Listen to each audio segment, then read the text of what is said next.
Hello, I'm Sue Wilkinson from the University of Cumbria, and I'm introducing 3 short readings, all of them marriage proposals, from the Grasmere Dialect plays by Eleanor Rawnsley, née Simpson. The plays, produced almost annually between 1905 and 1937, are written entirely in local Westmoreland dialect. They were acted by Grasmere villagers to adulatory reviews in the local and national press. Romantic relationships and potential marriages are at the centre of each play.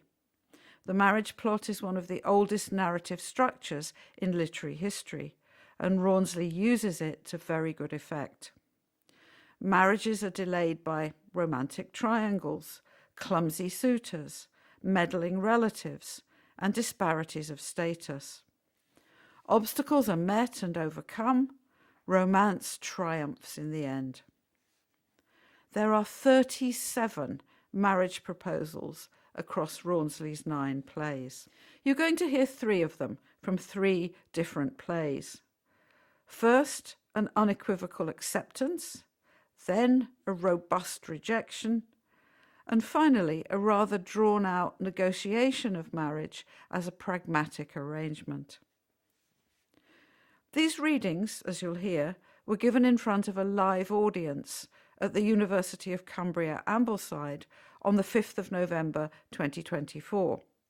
They accompanied a talk I gave on the Grasmere Dialect plays in the Cultural Landscape series convened by Dr. Penny Bradshaw, and they were recorded by Dave Felton of Countrystride.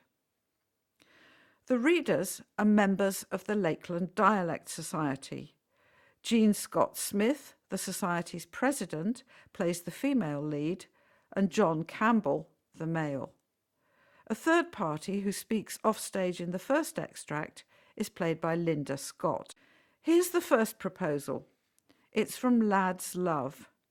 David and Kitty are secret sweethearts.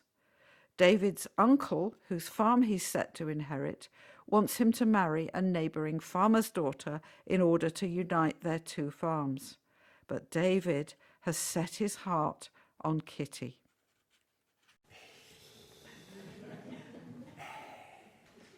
Do you think, Kitty, you could care enough, like me well enough, to be able to say that someday you'll wed me?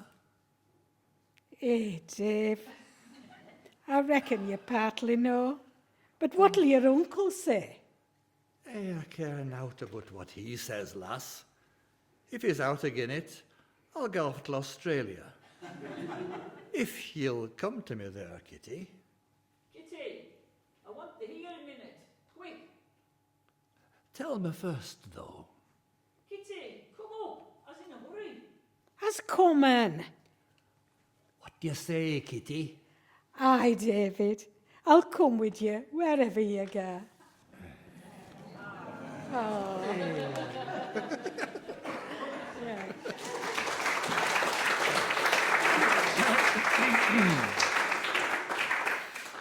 The next proposal is from the Lewthwaites of Lowgill. The feckless George Lewthwaite, having been rejected by his first choice, now tries his hand with Rachel, another young woman from the village. I was just thinking of something. I was just turning over in my mind, Rachel, that I want to get wed. Do you know? But there's no call for you to be so free with your Rachels. Aye, I'll tell you all about it. I's gone to settle here in Lowgill, and when Libby and Hannah and Lass and Peter have gone off, there'll be nobody to do for me. You'll likely have to get some old body to manage toos. Never nought. My father doesn't hod we having servants. Worse value paying out good brass, he says, when you can have a missus with a pair of strong arms. And a good head. A good head piece to do all you want up at house. Aye, there's a deal to be seen till, yeah, way and another. My wife will have to be a stirrer if spot's to be kept as it should be. But I was thinking that you look strong enough, Rachel. Strong enough for what? washing out milk pans and your clothes and that. What you never thinking? Hannah would happen by the bit and put you away doing things. What? My father says I mun be knocking on. There's no time to loss. And I think he'd suit me as well as out. Suit you, George Luthert? Is that what you're thinking on? Sooner you get that out of your head, better.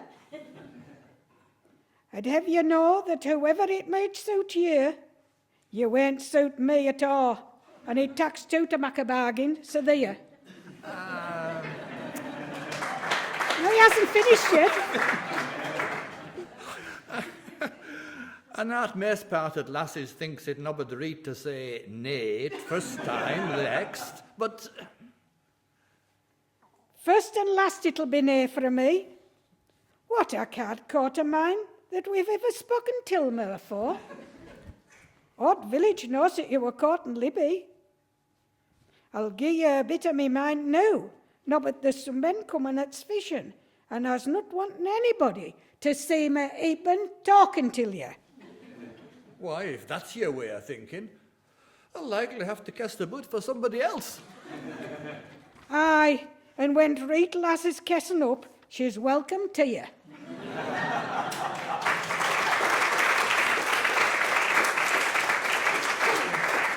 Finally, let's hear a middle-aged proposal. It's from the mistress of Mosshead.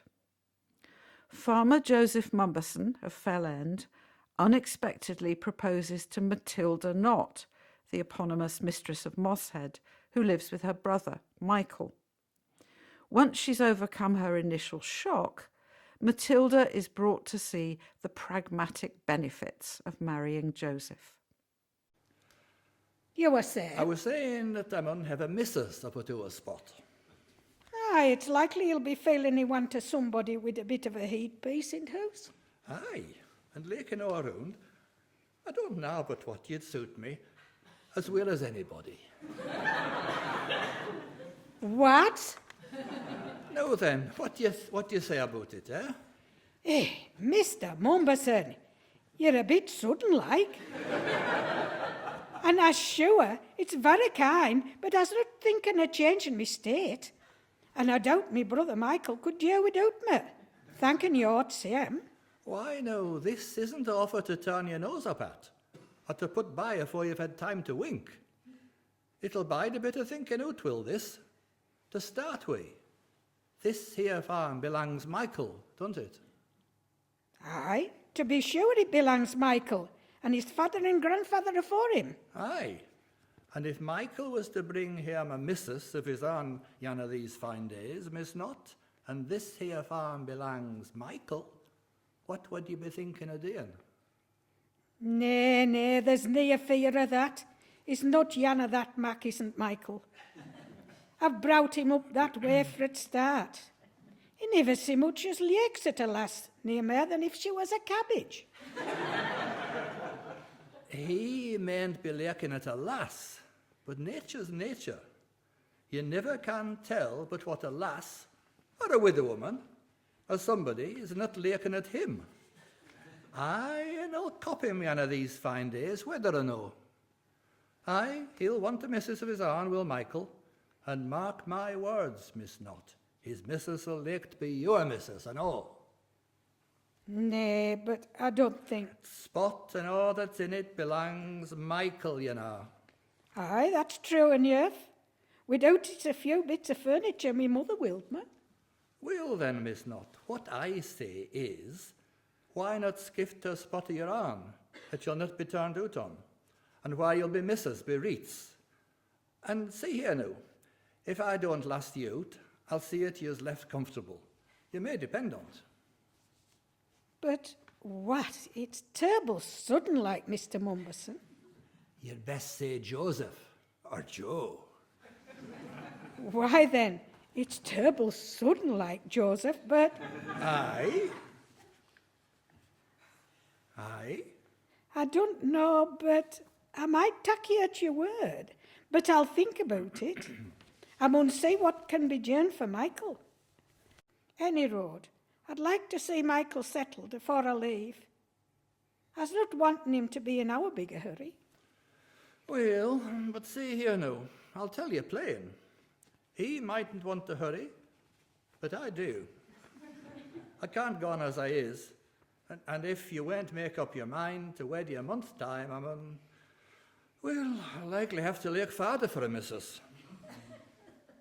Why, but Wait now. I don't say but what I'd rather have ye, but I can't be waiting for folk to hiffle and haffle. If you'll agree till a month, well and good. And there's spot you're on, as you might say. But if not, why, you mun please yourself. well, happen I could get Michael settled by then. It wouldn't be a bad time to leave, for pigs killed, chickens are pretty nigh grown, and lambs will be reared in a month's time. Aye, to be sure. And if Michael and Nobbut bestir his cell and start courting Jenny, he could get through with jobs sharp as us. I never was young for putting off. Here's Michael coming up Glonin. Then I'll be gone and leave you to tackle him. But mind ye, he won't be letting grass grow under his feet. Well, Matty, or should I say Matilda? Matilda, Joseph. Ah, right. But I thought you generally what got Matty. Well, Matilda, I's glad to think job's settled and you's willing. I reckon you'll like our spot. Aye, like an earth. Well, no, let's see. I'll look in again next week. Me and Jenny'll be coming out at Gala, you know, Thursday, for Hoondog Trail and that. Well, good afternoon, Matilda. Me and you'll suit very well as warrant. And mind you, I shall like to see you Mrs. Mumblesome by this day month. Eh, there now. And coming again a Thursday. I mun have all up to mark like here. Well, Fell End's a good house, and there's some good furniture and all. I reckon Joe Mumberson will not be so bad to manage either. I'll sure get him in my ways. But I wonder how Michael will tack we out. It would be far best for him to get wed, but Michael's not so easy to incense without he's a mind for it. I mun see what I can make on him, but I'd best wait till he's getting his tea afore I say out. Men's allus in a better way after eating than when they're hungered.